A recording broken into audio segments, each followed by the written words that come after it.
Nananatiling malapit na magkaibigan sina Luis de los Reyes at Enzo Pineda kahit pa natuldukan na ang kanilang relasyon. Pero totoo nga bang ang ka-love team ngayon ni Enzo na si Kim Rodriguez ang dahilan ng hiwalayan nila ni Luis? Alamin niyan sa Star Bites sa ni Nelson Canlas.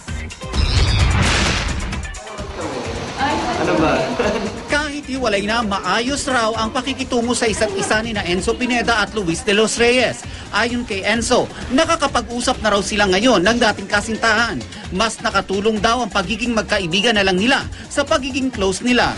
It's more on casual na usapan na which I think it's good kasi pangit naman ang relationship pag puro alam mo yun, puro I love you, puro sweet which is good pero parang you don't get to talk about life anymore and you don't get to enjoy other things also. Pinabulaan na naman ni Enzo ang balibalitang ang leading lady niya sa kakambal ni Eliana na si Kim Rodriguez ang naging dahilan ng paghihiwalay nila ni Luis. Sadyang close lang daw talaga sila sa set ng kanyang mga katrabaho. Nang makausap nga ng GMA News ang bagong kapuso leading lady, tila natawa pa ito sa mga balibalita. Bukod kasi kay Enzo, pati ang isa pa niyang leading man na si Christopher Martin, nakakaproblema raw dahil nagseselos ang girlfriend itong si Joyce Ching dahil sa kanya. Ay, may ganun. Naku po.